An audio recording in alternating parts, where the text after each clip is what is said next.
Bonjour, bonjour. Nous voilà pour une nouvelle émission des Love Sisters. Et je suis toujours accompagnée d'Heidi. Et moi, de ma Heidi. charmante Mumu. Voilà. Nous avons plusieurs invités et nous sommes entourés de femmes uniquement. Et c'est génial. Elles sont toutes sympas parce qu'on a parlé avec elles tout à l'heure. Elles sont géniales. Elles vont participer, elles vont être en interactivité et on va toutes s'amuser. Donc, Heidi, à toi, ma chérie.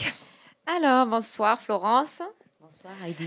Alors, aujourd'hui, la plateforme d'inscription dans le supérieur parcours, dans le parcours supérieur, pardon, excuse-moi, est ouverte. Oui. Hein, Depuis depuis le 15 janvier. Voilà. Depuis le 15 Pour tous les janvier. élèves de France. Je t'accueille, Florence. Tu es psychologue spécialisée dans l'orientation scolaire. Donc, l'orientation scolaire, c'est tout un programme. Peux-tu nous en dire plus? Oui, bien sûr. Alors, c'est vrai que depuis quelques années, il y a donc l'obligation de passer par cette plateforme d'inscription dans le supérieur pour tous les élèves de terminale. Donc, elle est ouverte depuis le 15 janvier. On est au cœur de cette plateforme actuellement, puisque ça s'arrête le 15 mars. Donc, effectivement, beaucoup d'élèves en difficulté qui n'ont pas d'idée de leur projet d'orientation. Ils reçoivent assez peu d'informations et d'aide dans leurs établissements. Et c'est vrai qu'avec plus de 12 000 formations en France, c'est vraiment pas évident. Donc, moi, je les accompagne sur des bilans d'orientation scolaire et professionnelle et évidemment sur l'élaboration de leurs vœux. Il y a 10 vœux à formuler en sachant qu'on ne sait jamais où est-ce qu'on sera pris. Il y a des filières qui sont plus prisées que d'autres. Et donc, véritablement, il faut en faire 10 pour être sûr d'être pris au moins quelque part. Après, ces vœux, on ne les fait pas pour les faire, on les fait parce qu'on a des appétences pour les formations sur lesquelles on va être sélectionné. Donc, c'est tout mon travail à effectivement permettre à ces jeunes de mieux se connaître et ensuite de découvrir leurs appétences par rapport aux activités professionnelles. En fait, l'idée de mes bilans, c'est que je pars d'un postulat très simple, c'est que normalement, l'expression d'un métier, ça devrait être le choix d'un métier, pardon, ça devrait être l'expression de sa personnalité. Pour cela, il faut se connaître.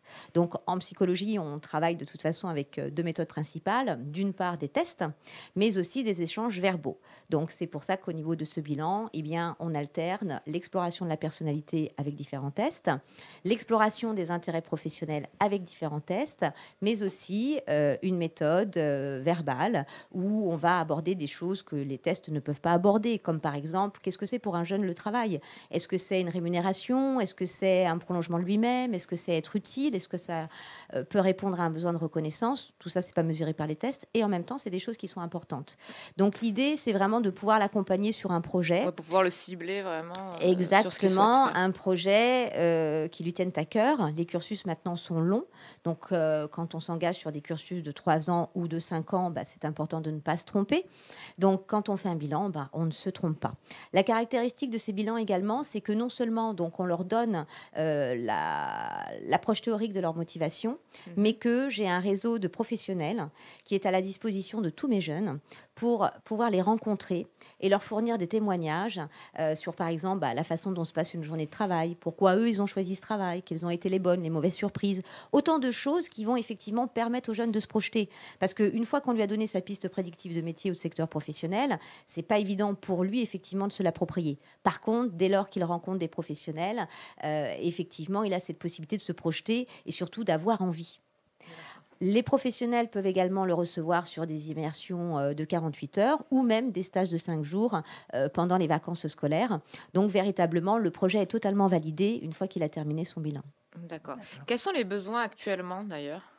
Les besoins, ils sont importants. Alors, on a parlé des élèves de terminale, puisqu'encore une fois, il y a plus de 12 000 formations possibles.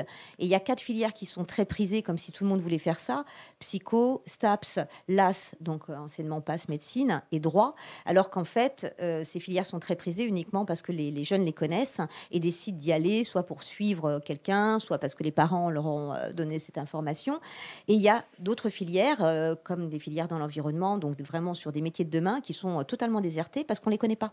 Donc l'enjeu, il est là, en orientation donc, actuellement. En lumière aussi des métiers. Voilà, exactement. Il y a de la demande. En participant à différents observatoires de métiers comme Pôle emploi, ceux du MEDEF, l'APEC, etc.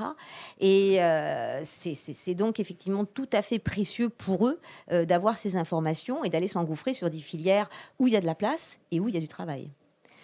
Il y a aussi les élèves de seconde qui sont très concernés actuellement, puisqu'en fait, depuis la réforme du bac, les élèves de seconde doivent choisir leurs options qui vont largement conditionner le projet post-bac. Donc, ça, c'est la fiche dialogue qui est à rendre au mois de mars. Donc, il y a aussi un gros travail de la part des élèves de seconde qui, eux, sont encore un peu plus jeunes que des terminales et donc ont encore un peu plus de mal Les difficultés à se projeter dans l'avenir. Exactement, à avoir les informations, etc. Donc, beaucoup de bilans actuellement aussi pour ces élèves de seconde, oui. Il me semble aussi que tu aides également les enfants qui ont des troubles de l'attention. Voilà, c'est-à-dire que, moi je suis psychologue du travail, mais je suis avant tout psychologue clinique. Et j'ai travaillé longtemps avec des élèves en difficulté, que ce soit à l'école des parents comme en mission locale. Et bien évidemment, un enfant qui rencontre un trouble attentionnel, ça ne va pas l'empêcher d'avoir un projet d'orientation. Il y a des choses qui sont très adaptées, d'autres qui le sont moins, mais le travail va consister effectivement à pouvoir, avec cette difficulté qu'il a, pouvoir trouver quelque chose qui lui convienne, dans lequel il puisse s'épanouir. Donc, alors, en plus, en ce moment, il y a pas de journée de porte ouverte pour les élèves. Donc toi, tu apportes ce réseau de professionnels à leur disposition. Voilà, je dirais que le réseau de professionnels, c'est toujours très précieux parce que sur les journées portes ouvertes, c'est pas des professionnels qu'ils vont rencontrer, c'est des référents pédagogiques et des étudiants. Et c'est très intéressant aussi parce que les échanges avec des jeunes de leur âge, c'est tout à fait précieux, on est tout à fait d'accord. Mais c'est vrai qu'en plus, cette année, voilà, il n'y a pas cette ressource. Donc je dirais que les professionnels du réseau Aide-Oriente qu'ils peuvent rencontrer, c'est d'autant plus précieux, bien sûr. Alors, du coup, pour cette nouvelle année 2021, tu as rejoint le groupe Eureka. Oui, alors, c'est pas un groupe, c'est en fait une nouvelle structure très prometteuse, très novatrice à Saint-Gély-du-Fesque. L'atelier Eureka, en fait, c'est un lieu ressource où non seulement il y a du soutien scolaire, mais également du coaching sur des thématiques comme problèmes de confiance en soi, des motivations scolaires et l'orientation avec moi. Donc, ça vient compléter ce que tu fais, en fait. Alors, c'est-à-dire qu'en fait, là, l'idée de cette structure, c'est que le jeune va bénéficier d'un accompagnement global et très qualificatif, sans avoir besoin de passer par différents interlocuteurs ou d'aller dans différentes structures. Parce qu'effectivement, moi, au cours de mes bilans, je peux constater que voilà, il va avoir quelques lacunes sur telle ou telle matière et qu'un soutien scolaire serait peut-être intéressant, ou alors qu'il a un souci de confiance en lui et que ça serait intéressant d'essayer de travailler cela un petit peu. Eh bien là, ça va être possible. Juste en expliquant dans la structure, voilà, j'ai un jeune qui a besoin de ci, qui a besoin de ça. Il n'aura pas besoin à chaque fois, lui, de raconter son histoire. Il n'aura pas besoin de se déplacer à droite, à gauche. Dans cette même structure, l'atelier Eureka, on va pouvoir l'accompagner au mieux. Plusieurs personnes. Oui. Ce que je disais dans pas plein de personnes pour lui, c'est-à-dire à chaque fois de rencontrer un interlocuteur et de devoir expliquer pourquoi il est là, pourquoi il fait cette démarche. C'est vrai que ça pose problème. Ça pose problème, c'est pas du tout confortable. Là, effectivement, entre nous, on expliquera ce pourquoi on adresse le jeune, quelles sont les raisons, etc. Et lui, il n'aura plus qu'à se laisser accompagner. Donc, effectivement, c'est un confort extrême. Donc, du coup, une approche très, très qualitative de chaque jeune qu'on va pouvoir accompagner. Donc, ce groupe Eureka qui se trouve à Saint-Gély-du-Fesque, où c'est qu'on peut te contacter ? On peut nous contacter sur notre numéro de téléphone, donc le mien. Je te laisse le donner à la donc caméra. Donc 06 63 67 02 87, puisqu'effectivement, Aide-Oriente sera, mon cabinet actuel, sera de toute façon dans l'atelier Eureka. Je garde le nom de mon cabinet. Alors, c'est une bonne question, ça. En fait, ça va dépendre de la façon dont le jeune vit sa scolarité. Il y a des jeunes qui vont aller jusqu'au bac sans se poser de questions.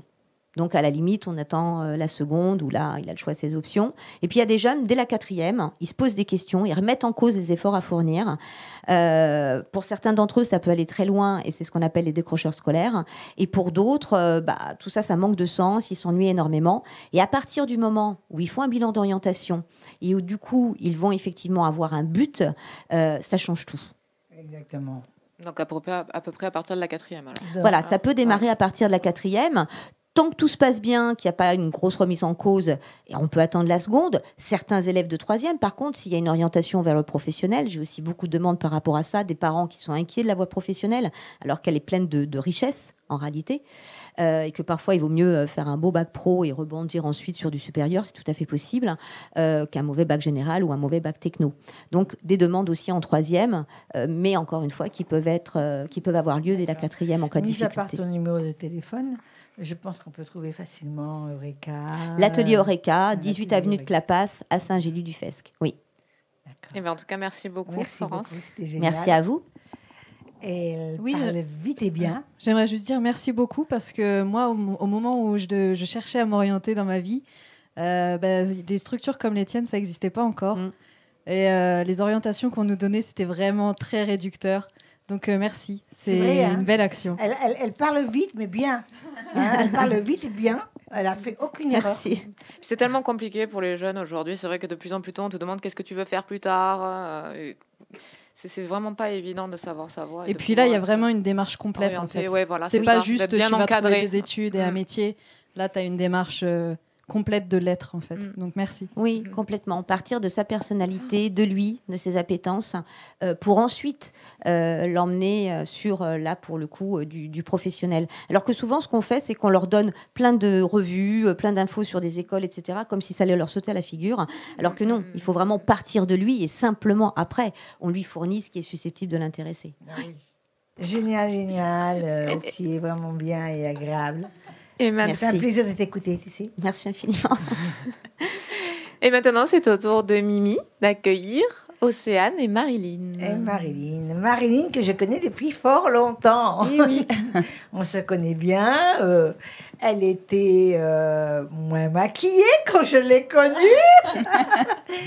Elle nous présente maintenant une nouvelle revue. On peut appeler ça comme ça, une revue. C'est ça, exactement. C'est de la Donc, revue. C'est la revue qui s'appelle Dancing Show. Et donc, vous allez me parler un petit peu de cette revue, parce que tu es toujours pole danseuse. Exact. Et ce que j'adore chez Marilyn, c'est qu'elle danse à deux. C'est-à-dire que l'homme, il tient Marilyn d'une main et il a fait voltiger. Et tout ça voltige à droite, ça voltige à gauche, ça va là. C'est extraordinaire parce que tu n'as jamais chuté en plus. Hein. Je t'ai vu sur scène, tu n'as jamais chuté. Oh. Oui, pas devant nous en tous les cas. Non, pas devant vous. Pendant les répètes aussi. On dirait des danseuses du Crazy, là, habillées comme ça, un petit peu. Elles vont nous faire une surprise, c'est ça, habillées comme ça, c'est qu'elles vont, elles vont nous faire une surprise. Donc, ton école, ma puce. Alors du coup, cette revue, je l'ai montée il y a 3 ans puisque ça faisait des années que moi, du coup, j'étais dans le milieu, mais que j'avais envie aussi de faire ce que moi, j'avais envie de donner au public, en fait. Voilà. Mais souvent, plus les années passent et plus on sait ce qu'on veut. Ça. Hein. Là, je On pense a que tu as envie trouvé ta d'apporter. route. Là. C'est ça, exactement. Et ma route et surtout, le plus important, mon équipe. Parce que c'est aussi hyper important dans ce milieu-là, comme dans beaucoup d'autres, d'être bien accompagné. Et donc, je suis avec Océane. Et qui est ton bras droit un peu. Qui est mon bras droit, on peut appeler ça une seconde, mais même plus qu'une seconde, une première. C'est une grande famille. Voilà, et donc on est nombreux dans la revue. Donc on a donc 2 danseurs, 2 charmants danseurs qu'on a avec nous, un chanteur et 2 autres danseuses qui nous suivent aussi. Donc vous êtes 6. 6, 7, ça dépend les plateaux. Donc après, c'est aléatoire. Comme on est une revue itinérante, on se déplace dans toute la France et dans tous les lieux. Vous prend à peu près quels sont les... Est-ce que c'est les recruteurs Les recruteurs, alors ça peut aller d'un mariage, un casino, une maison de retraite, comité d'entreprise, anniversaire. On fait tout ce qu'on nous demande. Et vous dansez en talons ? Exactement. Donc, on est vraiment inspiré du cabaret. Donc, toutes nos influences, c'est le Moulin Rouge, le Lido, le Crazy Horse, bien sûr. Donc, mais aussi avec une marque assez moderne, en fait. On a voulu ajouter à cette partie un peu... ancienne, ce serait un peu réducteur de dire ça, mais de rajouter une partie vraiment plus moderne avec on vient faire des danses plutôt africaines dans notre spectacle, ce qui se voit rarement dans la revue cabaret, voilà, africaine, des influences aussi de rue complètement. Mais je vois pas dans la rue quand même. Non, mais Mais maintenant, comme c'est Habillé comme ça, développé, peut-être. Il faut venir voir le spectacle pour comprendre. Mais Il est il est plein où, le d'imagination. en fait, parce que vous expliquez que voilà, vous pouvez intervenir dans des mariages, etc. Mais est-ce que vous intervenez dans des théâtres où on peut aller vous voir, acheter nos places? oui, exactement. On se retrouve voilà, dans des théâtres dans la région ou autre, et c'est accessible en général à tout public. Et comment s'appelle la revue? Dancing Show. Voilà. Dancy Show. Voilà, et on s'est aussi un peu plus développé avec une partie un peu plus événementielle où maintenant on fait aussi des échasses. Donc où on est déambulateur dans des comment pourrait-on dire, dans des festivals, Cabaret, des soirées. peut-être, non? Cabaret, non? Oui, complètement, mais aussi, enfin, ça va vraiment, ça peut vraiment être des soirées événementielles. J'avais vu ça à la Fête des Lumières à Montpellier. Exactement, voilà, c'était vous dans ce style. Alors, c'était pas nous, mais c'est exactement le même style où on fait aussi de la manipulation feu. Donc ça, c'est plus de la performance. LED, avec les LED, vous avez fait les... On fait les LED, oui, voilà, on Les essaye de se LED. développer, on change tout le temps de costume. On a des tout nouveaux costumes qui viennent juste d'arriver et qu'on a Comment hâte. vous stockez vos costumes? Oula, La bonne question, hein? oula. Ouais, là c'est la bonne question. On en a de partout et je dois dire que mon mari est ravi à la maison. Ouais. Donc d'en vous avez une avoir. couturière qui vous les fait? Comment vous faites Eh bien alors, au début, c'était plutôt familial puisque c'était vraiment ma grand-mère qui nous faisait les tenues. Et au fil du temps, je m'y suis mise un petit peu. Une des autres danseuses aussi s'y mise pas mal. Et c'est de l'entraide, une famille, comme Ça on veut dit. dire quand on s'investit, c'est ce qui est le meilleur. Je crois que ton mari aussi est dans le spectacle. Non, mais il nous accompagne. Il vous accompagne. Non, lui, danser, c'est pas son C'est pas son univers. style du tout. Non, hein. non. Et là, en 2021, vos projets? Nos projets, c'est de danser toujours plus. Donc là, on a... D'agrandir? Voilà, on a pour objectif de recruter des nouvelles danseuses, danseurs, chanteurs, chanteuses. Et pouvoir, dans un futur très proche, je l'espère, avoir peut-être, pourquoi pas, 2 équipes qui tourneraient en même temps constamment. Et pourquoi pas 3? Et pourquoi pas 3? À droite et à gauche et en face. Et votre spectacle dure à peu près, minimum, on va parler du minimum. Combien de temps minimum? Alors, minimum, on va dire 1h30, puisqu'on a 3 spectacles, non, maintenant 4, que dis-je? 4 spectacles différents, sur des thèmes différents. Donc, on en a un sur le thème du voyage, un sur le thème du cinéma, où on revisite tous les grands classiques du cinéma. On en a un uniquement consacré à la femme. C'est intéressant. Girl Power. Et on en a un qui est plus pour un public de seniors, où c'est vraiment le souvenir, toutes les musiques d'hier. C'est très bien. C'est très très bien. Et le plus long spectacle? Oui. Le premier. Oui. Celui sur le cinéma. Il dure à peu près 2 heures, où on ne s'arrête pas pendant 2 heures. Il y a quelque chose qui m'intéresse. Est-ce que vous avez des chanteurs? Est-ce que c'est des musiques perso ou c'est des reprises? Non, c'est beaucoup de reprises, notamment comme quand je vous parle du cinéma, ça va être beaucoup de chansons de films. Là, c'est pas pareil. Voilà. Ou après, dans Souvenir, ça va être, par exemple, beaucoup de chansons anciennes, donc du Édith Piaf, du Claude François, du Sardou, un peu tout ça. Donc c'est vraiment uniquement des musiques que le public connaît et par lesquelles aussi ils peuvent s'identifier. Souvent, quand ils connaissent, ils chantent avec nous, ils tapent dans les mains. Donc, Voilà, exactement. Donc, comment on peut vous joindre? Alors, vous pouvez nous joindre par Facebook, Instagram. Donc, le nom de la revue, c'est Dancing Show, revue Cabaret. Et donc, notre numéro de téléphone, si vous voulez nous prendre pour une soirée spéciale, donc au 06 31 78 95 18. Est-ce que vous auriez toutes les deux quelque chose de personnel encore à nous dire? Je vais laisser la parole à Océane. Océane, vas-y, t'as pas dit grand-chose. Voilà. Non, j'ai pas dit grand-chose parce que si je suis là aujourd'hui, c'est grâce à Marilyn. Il y a 5 ans, j'ai passé ma première audition pour danser. Avec Marilyn qui m'a auditionnée. Et Marilyn a changé ma vie. En plus d'être une magnifique danseuse, comme vous pouvez la connaître, C'est une amie en or, c'est un petit bout de femme géniale qui donne tout sur scène et dans la vie. Et j'en suis là grâce à elle, donc voilà. Je la remercierai jamais assez. Déclaration, mais c'est la même, je pourrais tout lui retourner. Vous allez nous faire une surprise. Une surprise, oui, peut-être.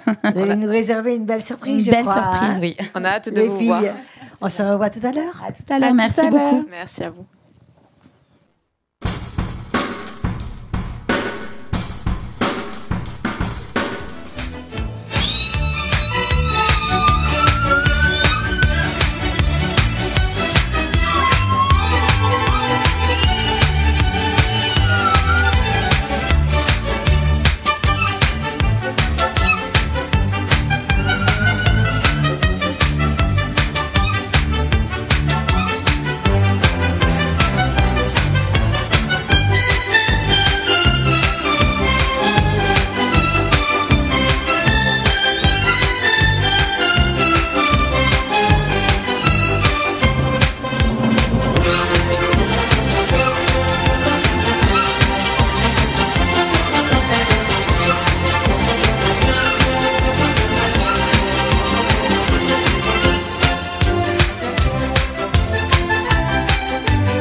de recevoir deux charmantes jeunes femmes. Et je vais laisser Elie parler un petit peu parce qu'on va toutes vous questionner et savoir tout sur vous. Ah bon, on va en savoir un peu plus d'ailleurs, parce que vous tenez l'école des femmes. L'école des femmes. Et moi, j'ai cru Pas l'école des femmes. À un moment donné, j'avais ouais. envie de dire l'école des femmes. L'école des femmes. Donc, ça consiste en quoi, en fait? Alors, en fait, l'école des femmes, c'est un peu ce qu'on est en train de représenter là. C'est-à-dire, c'est une école qui est ouverte à toutes les femmes. Pour que les femmes puissent apprendre, en fait, comment se reconnecter à leur féminin, à tous les féminins possibles, à chaque archétype, à chaque femme qu'elles peuvent représenter, qu'elles ont envie de représenter. Donc, en fait, c'est vraiment... On est toutes en train d'incarner chacune un type de femme. Finalement, chacune peut être une inspiration et c'est ce qu'on amène, en fait, aux femmes. Et est-ce que vous avez été inspirée par une femme en particulier pour créer ce concept? Par un tas de femmes. Mais après, on ne s'est jamais posé la question. Caroline et Adèle. Caroline et Adèle. Donc, d'où vous est venue cette idée, ce projet? Depuis quand cette école est-elle ouverte? Alors, l'école, on l'a ouverte. En fait, officiellement, on l'a ouverte il y a quelques mois. Mm-hmm. On se connaît d'une formation qu'on a fait au même endroit en yoga. Mm-hmm. Et en fait, on a commencé à travailler ensemble et à se poser la question de transmettre toutes les deux, plutôt que de le faire en individuel, pour pouvoir transmettre une complémentarité. Parce que comme vous avez vu, on est très complémentaires. On est le petit ange blond et le petit ange brun. Donc, on a voulu se servir de notre complémentarité vraiment pour amener en fait la vision qu'on avait, l'apprentissage qu'on avait. Le nom est venu de la pièce de Molière, puisque c'est ce qui a inspiré le nom. Et voilà, du coup, ça fait quelques mois officiellement, mais on avait commencé déjà avant à travailler, à proposer. D'accord. Nos cercles de femmes, nos formations, on les faisait. On a juste mis un nom, on va dire, sur ce qu'on faisait. C'est un lieu? C'est un lieu? Non. C'est sur Internet? Non, alors c'est... Vous vous déplacez chez les gens? En fait, on a un lieu qui est donc chez Adèle, à Montpellier. Et après, on fait en live pour d'autres... D'accord. Voilà, en fait, juste pour revenir sur d'où c'est venu, moi, je vais vous donner mon ressenti personnel en tant que femme. Moi, avec ma féminité, ça a pris du temps, en fait, de me découvrir. Et même s'il y a beaucoup de choses qui sont venues dans ma vie pour me dire, allez, la féminité, c'est important, parce que j'aime ça, j'aime être une femme. Mais s'exprimer en tant que femme, c'est pas toujours évident dans nos sociétés. Et trouver sa place, justement, donc sans être une femme révoltée et en colère contre la société, contre l'homme. C'était, voilà, moi, ça a été ce cheminement-là. Et je pense que aujourd'hui, on a pu justement cofonder cette école des femmes parce que justement, j'ai fait ce cheminement pour arriver à une femme dans l'amour et plus dans la colère, justement, dans la colère, dans la revendication d'être une femme. Et donc, vous avez envie de transmettre ce que vous-même avez... En général, ouais, c'est ce qu'on fait. C'est un peu le même principe que dans nos cours de yoga. C'est tu transmets ce que toi t'intègres. Ouais. Ouais. Donc, c'est toutes les femmes en particulier? C'est à partir de quel âge? C'est... Moi, je dirais que c'est pour toutes les femmes. Après, tout âge. Enfin, pour moi, l'âge, c'est tellement subjectif que... Ouais, vraiment tout âge. Et puis, à partir du moment où tu te sens appelée par ta féminité, en fait. À partir du moment où tu te sens prête à exprimer ta féminité aussi. Ça dépend de ton cheminement personnel. Qu'est-ce que vous appelez prête à assumer sa féminité? Ça, c'est important. C'est une réponse individuelle à chacune, propre à chacune. Ça demande. Mais justement, c'est ce qui est intéressant pour rebondir sur ce que Florence, c'est bien ça, sur ce que tu transmets. C'est super intéressant parce que ça demande de se connaître soi. Donc, ça demande un cheminement avec toi-même. Et donc, c'est en fonction de ton rythme auquel tu vas cheminer avec toi-même où tu te sentiras prête à aller dans ce genre d'événement. Moi, par exemple, tu vois, des cercles de femmes, ça existe depuis très longtemps. Mais moi, ça m'a toujours rebutée, en fait. Enfin, moi, l'ambiance féminin, sacré. Oui, non, voilà. Aussi, tu pensais peut-être que c'était côté potin, côté ceci, côté aussi, cela. Voilà, chacune a ses a priori sur la féminité, en fait. Ça n'a rien à voir. Est-ce que vous mêlez la spiritualité un peu à tout ça? Oui. En fait, on mêle nos expérimentations, la spiritualité, toutes nos influences, en fait. Tout ce qui nous a permis à nous de grandir et d'en arriver là où on est, en fait, on transmet ce qu'on a expérimenté. Donc, dans le yoga, c'est ça? Dans les deux. C'est-à-dire à travers nos cours de yoga, mais pour l'école des femmes spécifiquement. Oui, en je veux fait, dire, vous faites intervenir le yoga dans vos... Pas forcément. D'accord. Non, c'est vraiment séparé. Alors ça peut nous arriver d'intégrer certaines pratiques, mais c'est du ponctuel et c'est pas de l'obligation. Alors, en fait, on travaille vraiment avec les femmes sur plus un échange et un apprentissage que sur du yoga. Moi, je ne sais pas si vous allez vous poser la même question que moi. C'est génial, mais j'arrive pas encore à cerner... Voilà, ça n'a rien à voir avec une école, ça n'a rien à voir avec un endroit, ça n'a rien à voir avec un groupe énorme. Donc, j'essaie de comprendre s'il n'y a qu'une seule femme qui... Donc, c'est pas le dialogue, au final. C'est du dialogue, essentiellement.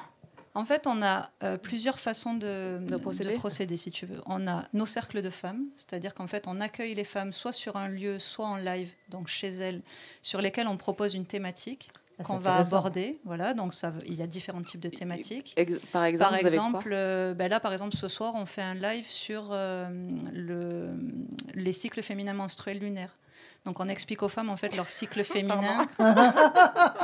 On leur explique leur cycle féminin, quel archétype y est relié, quelle saison y est reliée, physiologiquement ce qui se passe, émotionnellement, pour que la femme comprenne pourquoi elle est cyclique, que c'est normal, en fait. Pourquoi elle est énervée tous les mois. Voilà. En fait, c'est toutes ces choses-là. Comment est-ce que c'est à titre gratuit ou je pense que c'est très intéressant de savoir. Vous êtes obligés de manger, les filles. Oui. Alors, pour le moment, c'est sur donation, parce que le projet qu'on a monté, c'est fait pour diffuser de la connaissance. Et je pense, et nous pensons, je parle pour nous deux, que c'est important que chaque femme se reconnecte à son principe féminin, dans le sens où, en fait, ça a un impact sur l'homme aussi, et donc sur l'humanité en général. Exactement. Et... si vous avez un appel d'urgence comme SOS, bien sûr, c'est pas SOS, ça va de soi. Mais si vous avez un appel d'urgence, comment vous pouvez porter secours? Parce que quelquefois, il y a besoin de secours. Donc, comment vous pouvez apporter secours? En écoutant. Donc, il y a un peu de psychologie dans tout ça. Et conseillant, je suppose. Alors, pas spécialement. Des fois, tu sais, les conseils, des fois, les gens ont juste besoin d'être écoutés et vraiment écoutés. Sans donner ton avis, en fait. Des fois, ça embrouille plus qu'autre chose, la personne. Mais d'être écouté et de se sentir réellement écouté, ça peut tout changer. Parce que tes réponses, tu les as en toi, en fait. Donc, si tu te sens écouté, tu vas prendre confiance en toi. Et donc, tu vas prendre confiance en tes réponses. Donc, vous démarrez comme nous depuis 3 ans. Parce que nous aussi, on attaque la 3e année. Et donc, vous allez grandir, certainement. Vous allez peut-être vous multiplier. Parce que là, vous êtes 2 ou vous êtes plusieurs? On est 2. Vous êtes 2, donc vous risquez d'être plusieurs. Donc, vous risquez... Parce que quand on grandit, on ne s'en aperçoit pas, mais on ne comprend pas. D'une semaine à l'autre, on peut se retrouver dans une autre conception de travail. Et donc, est-ce que l'intérêt serait plus tard, on ne parle pas de cette année 2021, mais d'ouvrir un local et de faire des réunions de femmes? Dans l'idée, c'est déjà ce qu'on fait. Parce que moi, en tant que prof de yoga, j'ai un studio à Montpellier qui s'appelle Omakahana, où on a un lieu dédié, où on fait déjà des cercles de femmes, des formations liées au féminin. Voilà. Et Caro aussi a déjà un lieu. Ouais, moi, c'est à Saint-Mathieu-de-Tréviès, au Pic Saint-Loup. J'ai créé un centre de médecine douce et d'autonomie. Qui contient combien de personnes? On est 8 thérapeutes, oui. Mais ce n'est pas sur l'école des femmes. C'est-à-dire qu'on peut intervenir, nous, sur l'école des femmes, mais le lieu est mélangé en fait en plusieurs. Oui, vous pouvez aller à plusieurs endroits. Et après, moi, mon entité, c'est Caro Graines de Fée. Et là, je propose effectivement des cercles de femmes et je travaille avec le féminin et le yoga en fait. On a nos activités. Et toi, il y a combien de places sur ton lieu? Combien de places? C'est-à-dire combien tu peux recevoir de personnes? Ah, de personnes sur des cercles, tu veux dire? Combien de personnes? Plus de 6. On fait des cercles plutôt en petits comités, justement, pour avoir des temps d'échange qualitatifs. Oui. Donc, en général... on limite entre 8 et 11, on va dire. C'est quand même pas mal. Attends. Oui. En général, les cercles qu'on organise en présentiel, on va dire que c'est des durées assez longues. Donc, on va dire du 3 heures, voire 4, voire une journée. Donc, tu as le temps de t'exprimer et de recevoir. C'est quand même un but complètement différent, hein. Florence, ça va de soi, mais c'est quand même dans un but de renarcissiser la femme. Et moi, je pense ce que vous faites, non? Non, parce que en fait, C'est un non catégorique. Alors, ouais, je vais t'expliquer. Un des piliers qu'on a défini pour l'école des femmes, c'est l'adelphité. Alors, je ne sais pas si ça vous parle. C'est un mot qui signifie qu'on cultive des relations bienveillantes entre êtres humains, enfin entre êtres vivants, même plus précisément. Donc, ça englobe toutes les relations, des relations saines et bienveillantes et en amour. Donc, c'est pas que la femme, c'est pas moi la sororité, c'est pas complet pour moi. C'est comme la fraternité, c'est pas complet. Par contre, l'adelphité pour moi, c'est complet. Parce que justement, c'est pas que la femme. C'est la femme. Qui aussi en plus. Et l'homme. La femme a un impact sur l'homme, évidemment. Donc c'est super important. C'est la femme que vous écoutez. En fait, à travers la femme, on apprend à la femme à se connaître et à s'aimer elle-même pour qu'elle soit capable d'aimer l'homme, d'aimer l'enfant et d'aimer l'autre. Ça passe par soi. Donc en fait, on touche la femme en premier parce qu'on fait des cercles de femmes, mais c'est pas pour exclure l'homme. Au contraire, c'est pour mieux l'intégrer dans son quotidien. C'est très bien. Voilà. Alors donc, Adèle et Caroline vont nous dire comment on peut les joindre. Il y a notre page Facebook qui s'appelle l'École des femmes. Il y a notre page Instagram qui s'appelle l'École des femmes. Et après, il y a nos numéros respectifs. Vous allez se donner. Vous n'êtes pas obligé. Le mien, je le donne. C'est le 06 64 02 06 00. Et après, vous avez nos sites internet. Et donc, vous allez nous faire une petite démonstration, c'est ça? Oui, on peut faire une approche de cercle de femmes. Oui. C'est intéressant. Okay. Donc voilà, on va regarder. On va se retrouver tout de suite. Donc, quand nous attaquons un cercle de femmes, nous définissons un espace sacré dans lequel les femmes vont évoluer. Cet espace va leur servir d'apprentissage, d'échange. C'est un espace dans lequel elles vont ressentir des émotions, dans lequel elles vont vivre des choses. Du coup, pour cerner l'espace dans lequel elles évoluent, on pose 3 mots, une charte en 3 mots. Les 3 mots vont être l'adelphité, la bienveillance et la confidentialité. L'adelphité, c'est le mixte entre la fraternité et la sororité. Donc c'est l'alliance en fait entre la femme et l'homme, entre chaque être. Comment être bienveillant envers chaque être qui vit autour de nous, qui nous entoure, que l'on peut croiser. La bienveillance, ça va être la bienveillance envers soi et envers les autres. Donc accueillir ce que l'on peut avoir envie de dire, ce que l'on peut ressentir, ce que l'on peut penser ou imaginer. Et être bienveillant envers l'autre femme qui va s'exprimer pendant ce cercle, parce que chaque femme, en fait, est un miroir. Et donc, à travers l'expression de chaque femme, on va pouvoir voir des parties de nous qui s'expriment. Donc, accueillir ce que les autres femmes vont exprimer. Et la confidentialité, c'est à 2 niveaux. Le premier niveau, ça va être tout ce qui se passe dans le cercle reste dans le cercle. Donc, chacune peut s'exprimer vraiment avec toute la liberté, toute la sécurité de toutes ces sœurs qui l'entourent et qui sont là pour l'accueillir et pour l'aider.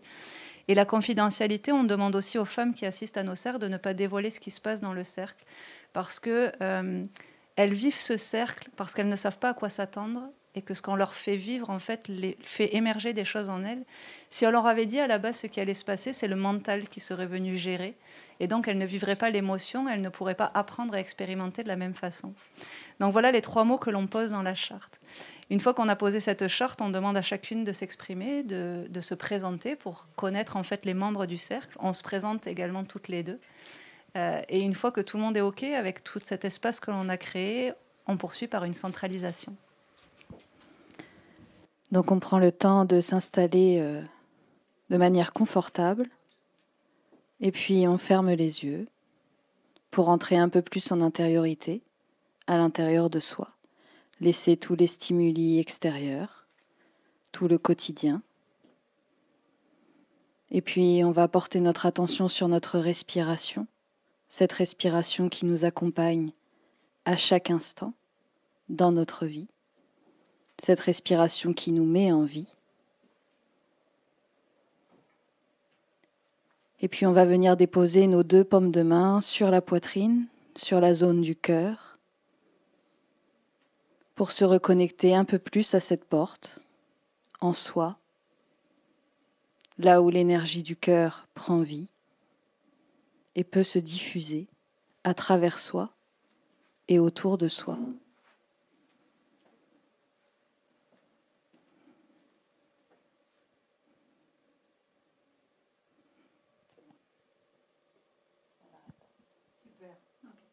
Alors, nous pouvons dire que nous avons eu une panoplie de femmes ici présentes qui nous ont montré leur savoir et toutes les unes et les autres ont été formidables. Toi aussi, parce que j'ai bien écouté. Elle a parlé vite, mais j'ai bien écouté. Vous aussi. Et vous, mes chéris. Donc, on va vous dire toutes. Merci Bye et au bye. revoir. Merci à vous. Merci. Merci.